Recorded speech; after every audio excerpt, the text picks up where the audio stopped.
Hello students, PC study point में मैं SK Chaudhary एक बार फिर से आपका बहुत बहुत स्वागत करता हूं। पिछले वीडियो में अपन पी ब्लॉक एलिमेंट्स कंप्लीट कर चुके हैं, खत्म कर चुके हैं। तो आज अपन नया चैप्टर स्टार्ट करते हैं। अगला चैप्टर 8 का चैप्टर, अपना जो चैप्टर नंबर 8 है वो है डी ब्लॉक और एफ ब्लॉक एलिमेंट्स के बारे में। यानी इसमें डी ब्लॉक और एफ ब्लॉक एलिमेंट्स पढ़ेंगे अपन। दोनों में से पहले अपन डी ब्लॉक के बारे में स्टडी करेंगे, उसके बाद में पढ़ेंगे एफ ब्लॉक। तो सबसे पहले बात डी ब्लॉक तत्व। डी ब्लॉक तत्व किसे कहते हैं? वे तत्व है जिनका अंतिम इलेक्ट्रॉन डी कक्षकों में भरा जाता है। ठीक उसी प्रकार जिस प्रकार पी ब्लॉक तत्व होते हैं, वे तत्व है जिनका अंतिम इलेक्ट्रॉन पी कक्षक में भरा जाता है, उसको पी ब्लॉक कहेंगे। यदि किसी तत्व का अंतिम इलेक्ट्रॉन डी कक्षक में भरा जाता है तो उसको डी ब्लॉक बोल देंगे अपन। और अंतिम इलेक्ट्रॉन अगर एफ कक्षक में भरा जाएगा तो उसको एफ ब्लॉक तत्व कहेंगे।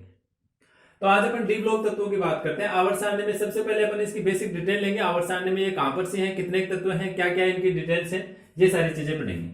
तो ये जो आवर्त सारणी में देखिए, सबसे पहला डी ब्लॉक तत्व होता है स्कैंडियम। स्कैंडियम से स्टार्ट होते हैं।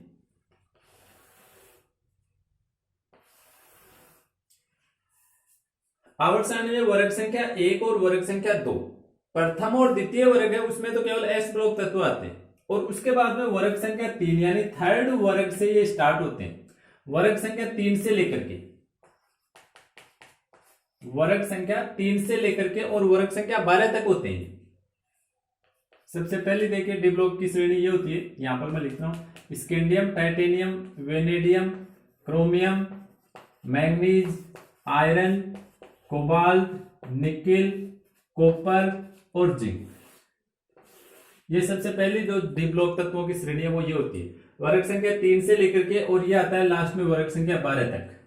फिर वर्ग संख्या 13 से पी ब्लॉक तत्व स्टार्ट हो जाते हैं।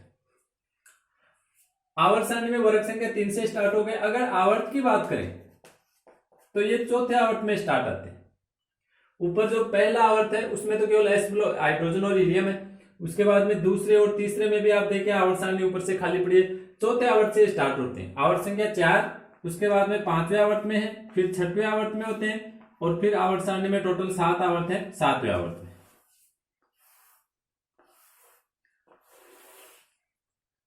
ये टोटल अपने पास में डी ब्लॉक तत्व है। अपने को मोस्टली डी ब्लॉक एलिमेंट्स में ये जो एक सीरीज है, इस एक सीरीज के बारे में कंप्लीटली डिटेल से अध्ययन करना है। तो आपको याद केवल ये एक ही रखनी है, स्कैंडियम से लेकर के जिंक तक। इनके एटॉमिक नंबर यानी परमाणु क्रमांक 21 से स्टार्ट होकर के 30 तक होते हैं। 21, फिर 22, 23, 24, 25, 26, 27, 28, 29 और 30। ये इस तरह से होते हैं। तो ये तो है इनके आवर्त सारणी में स्थिति।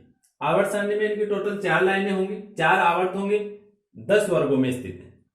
जो 7वां आवर्त है उसमें आपको पता है कि अभी अपनी जो आधुनिक आवर्त सारणी है उसमें नीचे कुछ तत्व खाली पड़े हैं जिनकी अभी खोज हुई नहीं है। तो 7वां जो आवर्त है उसमें खाली पड़े हैं। यानी 3 सीरीज अपने पास में कंप्लीट है, 4th आवर्त, 5th आवर्त और 6th आवर्त। ये जो 4th आवर्त के एलिमेंट है इनको अपन 3D श्रेणी के नाम से भी जानते हैं। ये वाली जो सीरीज है इसका नाम होता है 3D श्रेणी। 3D श्रेणी इसलिए कहते हैं क्योंकि इनका जब इलेक्ट्रॉनिक विन्यास लिखेंगे अपन तो इनके इलेक्ट्रॉन 3D कक्षकों में भरे जाते हैं, इसलिए इसको 3D सीरीज बोलेंगे अपन। इसके इलेक्ट्रॉन 5वें आवर्त के इलेक्ट्रॉन, 5वें आवर्त की जो सीरीज है इसके इलेक्ट्रॉन 4D में भरे जाते हैं, तो इसको अपन 4D सीरीज बोलेंगे। फिर ये 5D सीरीज होगी और ये 6D सीरीज होगी। ये ध्यान रखना, चौथे आवर्त के जो तत्व है उनको 3D सीरीज, क्योंकि इलेक्ट्रॉन 3D में भरे जाएंगे। आवर्त तो चौथा है लेकिन electron 3D, last electron 3D में आएगा, इसलिए अपन इनको 3D सीरीज, फिर 4D सीरीज, 5D सीरीज और 6D सीरीज, इस तरह से इनके नाम होते हैं। इसके अलावा अगर अपन इनकी बात करें तो जो डी ब्लॉक तत्व है उनको एक दूसरे नाम से भी जाना जाता है, संक्रमण तत्व। हालांकि सभी डी ब्लॉक के तत्व संक्रमण तत्व नहीं होते, लेकिन नॉर्मली अपन डी ब्लॉक के लिए संक्रमण तत्व नाम यूज में ले सकते हैं। तो उसके अकॉर्डिंग भी इन चारों सीरीजों के अलग अलग नाम होते हैं सभी के। ये प्रथम संक्रमण सीरीज है, फर्स्ट सीरीज, ये सेकंड संक्रमण सीरीज है, फिर ये थर्ड सीरीज है और ये 4th सीरीज होती है। इस तरह से ये टोटल 4 सीरीज है जिनको प्रथम संक्रमण श्रेणी या 3D श्रेणी बोल सकते हैं आप। सेकंड या 4D सीरीज, थर्ड संक्रमण श्रेणी या 5D सीरीज, इस तरह से इनके नाम होते हैं। प्रथम संक्रमण श्रेणी 21 से लेकर 30 तक होती है। उसके बाद में जो द्वितीय संक्रमण श्रेणी है, इसको हालांकि आपको कंप्लीटली पूरा याद रखने की जरूरत नहीं, लेकिन थोड़ी सी आप इसकी बेसिक डिटेल्स ध्यान में रखेंगे कि सीरीज है वो कहां से स्टार्ट होकर के कहां तक होती है। तो ये जो सीरीज है ये 39 से स्टार्ट होती है, 39 से लेकर के और ये 48 तक होती है। 48 पर एटम आता है कैडमियम, इट्रियम से लेकर के ये कैडमियम तक होती है टोटल। ये इस तरह से सीरीज होती है 39, 40, 41, 42 इस तरह से करते हुए 48 तक होती है ये टोटल। तो ये हो गई दूसरी संक्रमण तत्वों की सीरीज। उसके बाद में तीसरे संक्रमण तत्वों की सीरीज की बात करते हैं, तो उसमें यहां पर सबसे पहला जो तत्व आता है वो होता है लेंथेनम, और उसका एटॉमिक नंबर होता है 57। ध्यान दीजिए, देखो फर्स्ट संक्रमण श्रेणी ये आ गई अपने 21 से लेकर के 30 तक। उसके बाद में सेकेंड जो सीरीज है वो आ गई 39 to 48। उसके बाद में देखिए थर्ड संक्रमण श्रेणी ये स्टार्ट हुई है 57, लेकिन 57 के बाद में यहां पर आपको 58 नंबर तत्व नहीं मिलेगा। 58 नंबर का एलिमेंट आपको यहां नहीं मिलेगा, तो फिर कहां मिलेगा और यहां पर कौन सा मिलेगा, ये आपको थोड़ा सा ध्यान रखना है। नीचे वाली दोनों सीरीज में ही ऐसा होता है। 57 नंबर का तत्व लेंथेनम डी ब्लॉक में आ गया। उसके बाद में 58 नंबर का जो तत्व होता है, 57 के बाद में 58 से ए ब्लॉक तत्व स्टार्ट हो जाते हैं।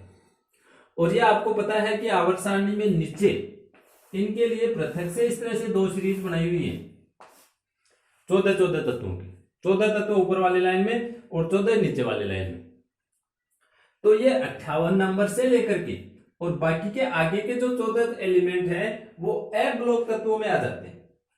इसलिए फिर जस्ट आगे वाला एटॉमिक नंबर 72 आएगा, क्योंकि 58 से लेकर के 71 तक 58 से 71 तक 14 ही हो जाएंगे।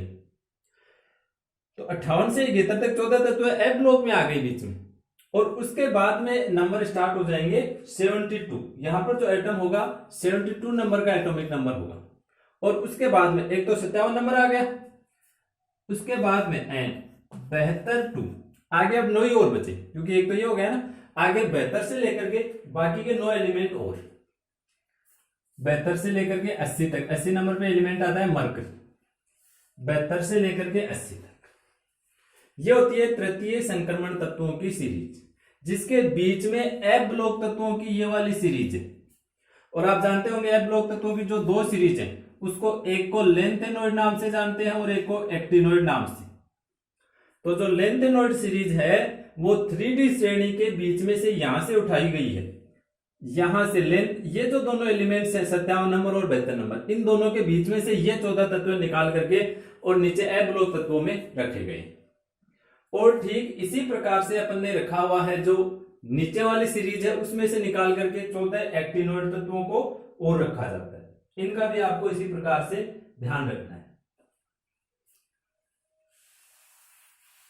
तो थर्ड के बाद में बात करते हैं फोर्थ। चौथी जो संक्रमण तत्वों की सीरीज है वो स्टार्ट होती है एक्टिनाइन, एक्टिनम तत्व से स्टार्ट होती है। एक्टिनम एक्टिनॉइड श्रेणी, एक्टिनम के बाद आती है लेंथेनॉइड श्रेणी, लेंथेनम के बाद आती है। 89 नंबर आ गया। उसके बाद में 90 नंबर आपको यहां नहीं मिलेगा। 90 नंबर का तत्व नीचे ए ब्लॉक में मिलेगा। 90 नंबर थोरियम होता है, थोरियम से लेकर के और 103 तक के ये 14 तत्व आपको नीचे एक्टिनॉइड में मिलेंगे। और फिर आपको यहां पर मिलेगा परमाणु क्रमांक 104 मिलेगा आपको यहां पर, जिसको कुर्सोटावियम के नाम से जाना जाता है। ये फिर 104 से लेकर के और फिर उसके आगे जितने भी एलिमेंट्स आएंगे 118 तक सीरीज, हालांकि खाली पड़ी है अभी कंप्लीट, सॉरी 118 तक नहीं आएंगे, 118 तक तो कंप्लीट लास्ट तक आएंगे। जितने भी आएंगे वो सारे इस प्रकार से आएंगे। देख आप काउंट कर लीजिए, 4 के बाद में 5, 6, 7, 8, 9, 10, 11, 112 तक, यानी एन बाह्यम, अगर उसका भी नाम बोले अपन तो एन बाह्यम तक। तो ये चौथी संक्रमण श्रेणी है। ये 89 नंबर का एक तो तत्व है और उसके बाद में 104 से लेकर के और 112 तक। तो ये इस प्रकार से अपने जो डी ब्लॉक तत्व हैं उनकी आवर्त सारणी में स्थिति है। सभी तत्वों को आपको रटने की या याद रखने की जरूरत नहीं है, आप केवल ये आवर्त सारणी में कहां पर स्थित है, इनको किस किस नाम से जाना जाता है, कौन सी श्रेणी में कहां से लेकर के कहां तक कितने तत्व हैं। प्रत्येक सीरीज में 10-10 तत्व हैं। हालांकि जो चौथी सीरीज है इसकी खोज अभी पूरी नहीं हो पाई है, लेकिन इसमें भी कंप्लीटली 10 तत्व ही आएंगे। तो ये आपको डी ब्लॉक तत्वों की बेसिक डिटेल आवर्त सारणी से संबंधित ये अपने को ध्यान में रखनी है। तो ये तो हो गई इनकी आवर्त सारणी में स्थिति। अभी अपन इनका नॉर्मल थोड़ा सा इलेक्ट्रॉनिक विन्यास और देख लेते हैं। कॉमन इलेक्ट्रॉनिक विन्यास, बाकी सबका अलग अलग इलेक्ट्रॉनिक विन्यास वो अपन नेक्स्ट वीडियो में देखेंगे। डी ब्लॉक तत्वों का नॉर्मली इलेक्ट्रॉनिक विन्यास जो होता है वो होता है n-1d, 1 से लेकर के 10 इलेक्ट्रॉन, और ns में होते हैं 1 या 2 इलेक्ट्रॉन। सामान्य इलेक्ट्रॉनिक विन्यास जैसे s ब्लॉक तत्वों का होता है ns 1 से 2, p ब्लॉक तत्वों का होता है ns2, np 1 से 6 होता है। वैसे डी ब्लॉक तत्वों का हो जाएगा n-1d, इससे जस्ट पहले आएगा n-1d जिसमें 1 से 10 तक इलेक्ट्रॉन है। पी अभी आया नहीं है, पी में बाद में इलेक्ट्रॉन भरे जाएंगे। ये डी ब्लॉक तत्वों का इलेक्ट्रॉनिक विन्यास हो गया। इलेक्ट्रॉन यहाँ पर मोस्टली 2 इलेक्ट्रॉन होने चाहिए, लेकिन कई बार 1 भी हो जाता है, तो अपन शो करेंगे 1 से 2 इलेक्ट्रॉन। ये होता है डी ब्लॉक तत्वों का सामान्य इलेक्ट्रॉनिक विन्यास। आज के वीडियो में बस इतना ही देखेंगे। प्रथम जो संक्रमण तत्व की सीरीज है उनके इलेक्ट्रॉनिक विन्यास अपन एक एक करके एक पर्टिकुलर तत्व के वो देखेंगे नेक्स्ट वीडियो में। जो 10 तत्व है उनके 10 भिन्न भिन्न इलेक्ट्रॉनिक विन्यास किस प्रकार से है उसकी चर्चा अपन नेक्स्ट वीडियो में करेंगे। तो आज के वीडियो में अपन ने देखा है डी ब्लॉक तत्व आवर्त सारणी में कहां पर स्थित है, कितने तत्व हैं, इनके बारे में अपन ने बेसिक डिटेल ली। आज के वीडियो में बस इतना ही। जय हिंद, जय भारत।